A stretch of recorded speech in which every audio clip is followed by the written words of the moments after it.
चंडीगढ़ में हुई Congress coordination committee की बैठक के बाद शिमला लौटी प्रतिभा सिंह के चुनाव न लड़ने के तल्ख तेवर नरम होते नजर आ रहे हैं। प्रतिभा सिंह ने कहा कि उन्होंने हाईकमान के सामने अपना पक्ष रखा है और अब गेंद हाईकमान के पाले में है। प्रतिभा ने कहा कि कांग्रेस चुनाव में मजबूत प्रत्याशी उतारेगी और जीत हासिल करेगी। प्रतिभा ने बीजेपी के द्वारा मंडी से टिकट देने पर निशाना साधा और कहा कि बीजेपी कार्यकर्ता भी हैरान हैं।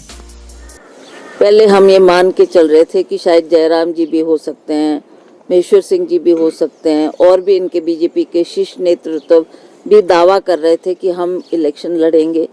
पर आखिरी मोमेंट में ये जो नाम आया, ये सभी को इसकी हैरानी भी हुई और कई लोगों को ये डाइजेस्ट भी नहीं हो रहा था कि जी हम इतने सालों से पार्टी का काम कर रहे हैं, आप ऊपर से किसी नेता को हमारे ऊपर थोप रहे हैं।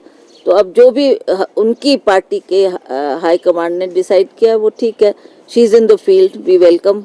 अब वो बीजेपी की तरफ से कैंडिडेट होगी और हम चाहेंगे कि कांग्रेस का भी सशक्त उम्मीदवार हो जो उसको आने वाले चुनाव में परास्त कर सके। और सीटों पे भी चर्चा हुई मैम, क्योंकि बाई इलेक्शन भी है, 6 उपचुनाव हैं और हाँ, उस पर भी चर्चा हुई, उस पर भी हमने बातचीत की और सभी से फीडबैक प्रभारी ने लिया है। कुछ नामों की भी चर्चा हुई कि ये भी हो सकता है, क्योंकि बाई इलेक्शन में हमारे कुछ नए नाम आने हैं।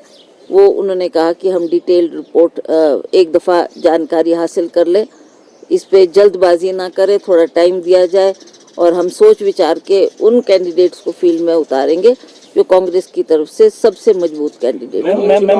मैम सूचना है कि कुछ बड़े नेता भाजपा के जो है वो कांग्रेस में शामिल हो सकते हैं और कल चंडीगढ़ में जो है वो चर्चाएं भी हुई है। रामलाल मार्कंडा ने जो है वो जनता के बीच कहा है कि मैं कांग्रेस से भी चुनाव लड़ सकता हूं और राकेश कालिया का नाम भी सामने आ रहा है, तीसरा नाम लखविंदर राणा का है, ऐसे नाम सामने आ रहे हैं। क्या आप उनको पार्टी में लेंगे? देखिए, मुझे तो ऐसा कोई आदेश नहीं हुआ है और ना ही पार्टी में उनको शामिल करने की कोई बात की गई है। ये बात जरूर है कि उनके विषय में लोगों ने अपने विचार रखे हैं। अब मैंने आपको कहा कि क्या हाईकमांड डिसाइड करती है और किसको वो आगे लाना चाहते हैं, that is for them to see. Video से जुड़े रहने के लिए धन्यवाद। हमारे चैनल को सब्सक्राइब कीजिए अभी।